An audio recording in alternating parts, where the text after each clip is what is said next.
ஓம் நமச்சிவாய. திருச்சிற்றம்பலம். சிவாய நமக. சிவசிவாய நமக. உன்னுடைய எண்ணங்களும் உணர்வுகளும் சிந்தனைகளும் செயல்களும் நம்மை சுற்றி இருக்கும் மனிதர்களுக்கு நல்லது மட்டுமே நினைக்கும், நல்லது மட்டுமே செய்யும் எனில் நீ என்னை தேட வேண்டிய அவசியமே இல்லை. நீ நல்லது செய்வாய் என்றால் நான் உன்னை தேடி நானே வருகிறேன். நீ என்னை தேட வேண்டிய அவசியமே இல்லை. அதனால் எப்போதும் உனக்குள்ளேயும் உன்னிடமும் நல்லது செய்ய வேண்டும் என்ற எண்ணம் உனக்குள்ளே எப்பொழுதும் இருந்து கொண்டே இருக்க வேண்டும். மனதில் தேவையற்ற எண்ணங்களுக்கு எப்பொழுதும் நீ இடம் கொடுக்காதே.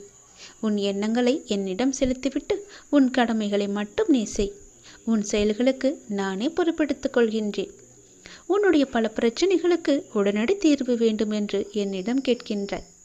அதற்கு நான் ஒரு வழி சொல்லவா? நான் சொல்வதை நீ ஏற்றுக்கொள்வாய் என்று நம்புகிறேன்.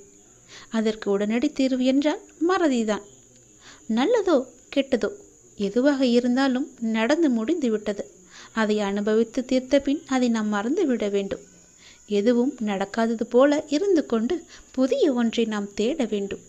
அந்த புதிய ஒன்று நம்முடைய ஆனந்தத்திற்கு நம்மை அழைத்து செல்வதாக இருக்க வேண்டியது அவசியம். அதை நீ மறந்துவிடக்கூடாது. நடந்து முடிந்ததை நினைத்து நீ வருத்தப்படவும் கூடாது. நம்மை விட்டு போய்விட்டதே என்று கவலைப்படவும் கூடாது. நிறைய விஷயங்களில் மறதி இல்லாததால் தான் நிம்மதி என்ற உணர்வு நம்மிடம் இல்லாமலே போகின்றது. எதிர்பார்ப்பு என்ற ஒன்று தோன்றி நிம்மதியை குலைக்கின்றது. ஏமாற்றம் என்ற பாதிப்பு நிலை நம்மை திசை திருப்பி நிம்மதி என்ற உணர்வை பறித்து கொள்கின்றது. கோபம், பழிவாங்கும் எண்ணம் போன்றவற்றை அது தானாகவே தூண்டிவிடும். இவற்றையெல்லாம் தவிர்க்க வேண்டுமானால் நான் சொல்வது ஒன்றே ஒன்றுதான். நேற்றைய சூழலை இன்றைக்கு நீ மறந்துவிடு. யதார்த்தத்தில் மட்டுமே வாழ பழகு. அந்த நேரத்தில் மனக்கட்டுப்பாட்டை பிரயோகிக்க நீ கற்க வேண்டும். விஷய பாதிப்புகளை நினைத்து கொண்டிருக்காமல் மனதை கட்டுப்பாட்டுக்குள் வைத்து கொள்ள வேண்டும். நமக்கு பிடிக்காத ஒன்று நடந்தால் உடனே எதிர்ப்பை வெளிக்காட்டும் நிலையை மாற்றிக்கொள்ள வேண்டும். அமைதியாக இரு. அது நமக்கானது அல்ல. நம்மை பற்றி அவர்கள் பேசவில்லை, நம்மை விட்டு அது போகவில்லை என்ற எண்ணத்தில் நீ வந்துவிடு. பழிவாங்குதல் போன்றவற்றை செய்வதை நீ தவிர்க்க வேண்டும். விமர்சனம் செய்வதை விட்டுவிட வேண்டும்.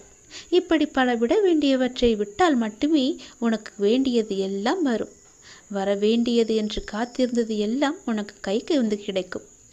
நமது இந்த செயல்களால் என்ன நன்மை கிடைத்துவிடும் என யோசித்தால் நாம் பிறரை பாதிப்புக்கு ஆளாக்க மாட்டோம். நாமும் பாதிக்கப்பட மாட்டோம். இல்லாவிட்டால் விஷய பாதிப்புகள் நம் மனதை கொந்தளிக்க செய்து ஆனந்தம் என்ற உணர்வை அடியோடு சாய்த்துவிடும். மூன்றாவதாக மனதை வேறு வழிகளில் செலுத்த வேண்டும். நடந்து முடித்ததையே நாம் நினைத்து கொண்டிருந்தால் நிம்மதி நம்மிடம் எப்போதுமே இருக்காது. நமக்கு கிடைக்கவும் கிடைக்காது. அது ஒரு எட்டா கனியாகவே எப்போதும் இருக்கும். மனதில் நமக்கு தெளிவும் பிறக்காது. எனவே நமது மனதை அந்த விஷயத்திலிருந்து மாற்றிக்கொள்ள வேண்டும் என்றால் நம் மனதை நாம் மாற்றிக்கொள்ள வேண்டும். அதை நாம் மறந்தே விட வேண்டும். என்றாவது ஒரு நாள் போனால் போகட்டும் என நினைக்கத்தான் போகின்றோம். அதை இப்போதே நினைத்து பாருங்களேன். அது நடந்து வெகு காலத்திற்கு பிறகு நினைக்காமல் உடனே நினைத்தால் விளைவு நன்றாக இருக்கும் அல்லவா? வாழ்நாளில் அனுபவங்களை நாள்தோறும் அனுபவித்து கொண்டே வருகின்றோம். அதை நினைவில் வைத்திருந்தால் நல்லது நடக்குமா? அதை அப்படியே விட்டுவிட வேண்டும். இதற்கு நம் மனதை மாற்றுவதே ஒரு சிறந்த வழி, மகத்தான வழி. நான் சொன்ன வழி உனக்கு நன்மையாக இருக்கும் என்று நம்புகிறேன். அதை நிச்சயம் கேட்டு அதன்படி நடப்பாய் என்று நம்புகிறேன். அதன்படி நடந்தால் நிச்சயம் உன் வாழ்வில் பல நிம்மதிகள் உன்னை வந்து சேரும். சந்தோஷங்களும் தானாகவே வரும். நிம்மதிக்கான வழியை நான் காமித்து விட்டேன். அந்த வழியில் போவதும் போவாமல் இருப்பதும் உன்னுடைய கையில் தான் இருக்கிறது. உன்னுடைய மனதில் தான் இருக்கிறது. எப்படி போக வேண்டுமோ போய்க்கொள். நான் சொல்வதை உன்னிடம் சொல்லிவிட்டேன். பிறகு உன் இஷ்டம்தான். நீ கேட்டதை விட பல நல்லது வைத்திருக்கிறேன். அதில் பல மடங்கு சந்தோஷம் வைத்திருக்கிறேன். நீ கேட்டதை வெகு நாட்கள் கழித்து தருவதற்கு பதிலாக உடனடியாகவே தரப்போகின்றேன். பலது நல்லது நடக்கும்படி நான் மாற்றி தருகின்றேன். இப்போதே நான் சொல்வது போலவே நீ செய்துவிடு. உன்னுடைய நன்மைக்காக சொல்கிறேன். என் வாக்கை நீ அலட்சியப்படுத்தாதே. எதிர்பார்த்தது நடக்காத வரை வாழ்க்கை ஏமாற்றமாக தோன்றும். ஆனால் எதிர்பாராத ஒரு நல்ல விஷயம் உன்னுடைய வாழ்வில் நடந்துவிட்டால் அந்த வாழ்வு எவ்வளவு அதிசயமானதாக மாறும். என் குழந்தையே, உன்னுடைய வாழ்வில் அந்த அதிசயங்களை நான் நடத்தி வைக்கப் போகின்றேன். உன்னுடைய வாழ்க்கை அவ்வளவுதானா என்று நினைத்து கொண்டிருக்கும் நேரத்தில், நீ சற்றுமே எதிர்பாராத ஒரு நேரத்தில் உன்னுடைய வாழ்வில் ஒரு அற்புதம் நடந்து எல்லாவற்றையுமே, அதாவது உன்னுடைய கஷ்டங்கள், கடன் பிரச்சனைகள், கவலைகள் என எல்லாவற்றையுமே அது நிச்சயம் மாற்றிவிடும். உன் கண்ணீரில் கரைந்து விட்டது உன்னுடைய கர்ம வினைகள். ஏனென்றால் எவ்வளவு கண்ணீர் தான் வடிப்பாய் என்ற அளவு இல்லாமல் அவ்வளவு கண்ணீரை நீ கரைத்து வைத்திருக்கின்றாய். அதனால்தான் உன்னுடைய கர்மவினை எல்லாமே கரைந்திருக்கின்றது. புன்னகையோடு புண்ணிய பலன்களை அனுபவிக்க நீ தயாராக இரு என் செல்லமே. நீ என்னுடைய குழந்தை. உன்னுடைய மனதில் அவ்வப்போது ஏனோ சிறு சிறு குழப்பங்கள் ஏற்படுகிறது. அப்பா, உன்னை வணங்கிய பின்புதான் பிரச்சனை எனக்கு அதிகமாகிறது என்கின்றாய். உன்னுடைய வாழ்வில் இந்த பிரச்சனை வரும் என்பது விதி. நீ பிறக்கும்போதே எழுதப்பட்டது. ஆனால் இந்த பிரச்சனை வரும்போது நான் உன்னோடு இருக்கிறேனா என்பதுதான் மதி. அதை நீ உணர்ந்து கொள். உன்னுடைய மதியால் உனக்கு பிரச்சனை வரும் நேரம் நான் உன்னோடு இருந்து வழி நடத்தும் பொறுப்பை நான் தந்திருக்கின்றேன். நீ எனக்கு அதற்கான வாய்ப்பையும் தந்திருக்கின்றாய். நானே உன்னை வழி நடத்தி செல்கின்றேன். நீ அதிலிருந்து நல்ல ஒரு அனுபவ பாடத்தை எடுத்துக்கொண்டு அது நிச்சயம் நீ மீண்டு வருவாய். எப்பேற்பட்ட பிரச்சனை வந்தாலும் அது எளிதில் உன்னால் சமாளித்து வெற்றி நடைபோட முடியும். கவலைப்படாதே. நடந்து முடிந்த எதையும் ஒருபோதும் கவனிக்காதே. எதை செய்து முடிக்க வேண்டும் என்பதில் மட்டும் நீ கவனமாக இரு. உன்னுடைய பிரார்த்தனை மற்றும் விரதத்தின் பலனாக உனக்கு தருவதற்கென்று ஒன்று நான் எடுத்து வைத்திருக்கின்றேன். அதை விரைவாக உன்னிடம் கொண்டு வந்து சேர்ப்பேன். அதற்கான சரியான காலம், சூழ்நிலை எல்லாம் உருவாக்கப்பட்டு அது உன் கையில் வந்து சேர்க்கப்படும். உனக்கு எது கிடைக்க வேண்டுமோ அதை யார் தடுத்தாலும் உன் கையில் வந்து சேரும். உன்னுடைய விரத காலங்களில் முன்பை விட இப்பொழுது நல்ல முறையிலேயே உன்னோடு நான் இருப்பதை நீ நிச்சயம் உணர்ந்திருப்பாய். உன்னுடைய எதிர்காலம் பற்றி உன்னுடைய மனதில் அவ்வப்போது சிறு கவலை தோன்றுகிறதல்லவா? அந்த கவலையெல்லாம் இனி கிடையவே கிடையாது. உன் வாழ்க்கை செம்மை பெறப் போகிறது. நடந்து முடிந்ததை பற்றி நினைக்காதே. இனி நடக்கப் போவது உனக்கு நல்லதாகவே இருக்கப் போகிறது. அதில் நீ கவனத்தை செலுத்து. நல்ல மாற்றங்களை நான் தருகிறேன். நல்லது நடக்கும். இந்த உலகம் என்பது எல்லோருக்குமே சமம்தான். யாரும் இங்கே அனாதைகள் அல்ல. யாரும் இங்கே உற்ற உணர்வுகள் இல்லாத தனியாக விடப்பட்ட நபர் அல்ல. எல்லோருக்குமே எல்லாமே இருக்கின்றது. யாரும் எதுவும் இல்லாமல் இங்கே இருக்கவில்லை. அவர்களுக்கு துணையாக நான் இருக்கிறேன். இந்த உலகத்தில் உயர்ந்தவர் தாழ்ந்தவர் என்று யாருமே கிடையாது. யாரும் ஏழையும் அல்ல, யாரும் பணக்காரரும் அல்ல. யாரும் உயர்ந்த ஜாதியும் அல்ல, யாரும் தாழ்ந்த ஜாதியும் அல்ல.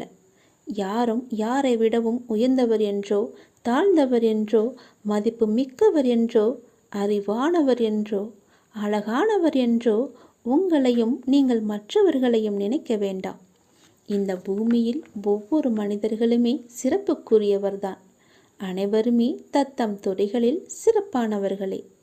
வெட்ட வெளியில் உச்சி வெயிலில் வியர்வை சிந்த நிலத்தில் உழைத்து களைப்பவர்கள் ஆணாக இருக்கட்டும் பெண்ணாக இருக்கட்டும், யாவருக்குமே எல்லோருக்குமே உள்ளதை போல் சுயமரியாதை, கோபம், வலி, மகிழ்ச்சி, பசி, உறக்கம், இழிச்சொல்லின் வலி, புறக்கணிப்பின் வலி போன்ற தனிமனித உணர்ச்சிகள் அத்தனையும் அனைவருக்குமே உண்டு. அவர்களும் மனிதர்கள்தான். உண்மையில் உயர்ந்தவர் தாழ்ந்தவர் என்று யாருமே இல்லை. சில வாய்ப்புகள்தான் யார் இந்த பொழுதில் அவசியமானவர் என்பதை நமக்கு புரிய வைக்கிறது. அந்த புரிதலை உணர்ந்து கொள்பவர்கள் மனித நேயத்துடனே நடந்து கொள்வர். மனிதநேயம் கொண்டவர்களாலேயே மக்களை திருப்திப்படுத்தும் சேவையை வழங்க முடியும். அவர்களே மரணித்தாலும் மனிதர்கள் மனங்களில் இடம் பிடித்து எப்போதும் அழியா புகழுடன் இருப்பார்கள். மனிதர்கள் யாராயினும் அவர்கள் அனைவருமே சமம்தான். உயர்ந்தவர் என்றோ தாழ்ந்தவர் என்றோ படித்தவர் என்றோ படிக்காதவர் என்றோ ஏழை என்றோ பணக்காரன் என்றோ கருப்பு என்றோ சிவப்பு என்றோ உயர்ந்த ஜாதி என்றோ தாழ்ந்த ஜாதி என்றோ எந்த இருமே கிடையாது. அப்படிப்பட்ட நிலை நிச்சயமாகவே மாற வேண்டும். சமத்துவம் என்ற நிலை நிலவ வேண்டும் என்றால் மக்கள் மனதில் மாற்றம் ஏற்பட வேண்டும். ஏற்பட்டே ஆக வேண்டும். எனக்கு எல்லோருமே சமம்தான்.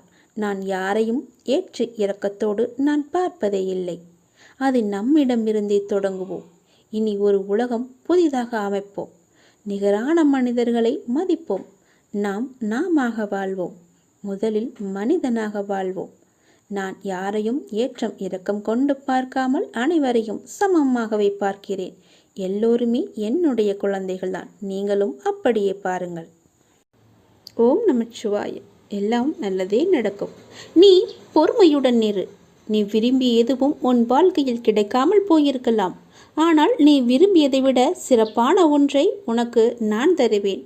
என்மேல் உனக்கு நம்பிக்கை இருக்கிறது அல்லவா? எல்லாம் வல்ல இறைவன் உனக்கு நல்லது செய்வதற்காகத்தான் நான் காத்து கொண்டிருக்கிறேன். உனக்கு தெரியாது நான் உனக்காக என்ன திட்டங்கள் வைத்திருக்கிறேன் என்று. இன்னும் சில நாட்கள் காத்திரு. என்னுடைய திட்டங்களைக் கண்டு நீ மிகவும் சந்தோஷப்படுவாய். என் அப்பா எனக்கு இப்படி செய்து விட்டாரே என்று நீ மிகவும் சந்தோஷமாகவே வாழ்வாய். சுய விசாரணை ஒன்றுதான் தவறில்லாத ஒரே வழி. நீங்கள் உண்மையில் இருக்கும் நிபந்தனையற்ற முழுமையான இருப்பை உணர ஒரே நேரடியான ஒன்று சுய விசாரணை. நான் யார்? விசாரணை எல்லா எண்ணங்களுக்கும் ஆதாரம் நான் என்ற எண்ணமே. நான் யார் என்ற சுய விசாரணையால் தான் மனம் ஒன்றி போகும். நான் யார் என்ற எண்ணம் மற்ற எல்லா எண்ணங்களையும் அழித்து இறுதியில் தன்னையும் கொன்றுவிடும். மற்ற எண்ணங்கள் எழுந்தால் அவற்றை முடிக்க முயற்சிக்காமல் இந்த எண்ணம் யாருக்கு எழுந்தது என்று விசாரிக்க வேண்டும். எத்தனை எண்ணங்கள் எழுகின்றன என்பது என்ன? ஒவ்வொரு எண்ணம் எழும்பும் போதும் உஷாராக இருக்க வேண்டும். இந்த எண்ணம் யாருக்கு வருகிறது என்று கேட்க வேண்டும். எனக்கு என்று பதில் வரும். அப்போது நான் யார் என்று நீங்கள் விசாரித்தால் மனம் அதன் மூலத்திற்கு அல்லது எங்கிருந்து வந்தது என்று திரும்பவும் எழுந்து எண்ணமும் மூழ்கும். இப்படி அதிகமாக பயிற்சி செய்யும் போது மனதின் மூலாதாரமாக நிலைத்து நிற்கும் சக்தி அதிகரிக்கும்.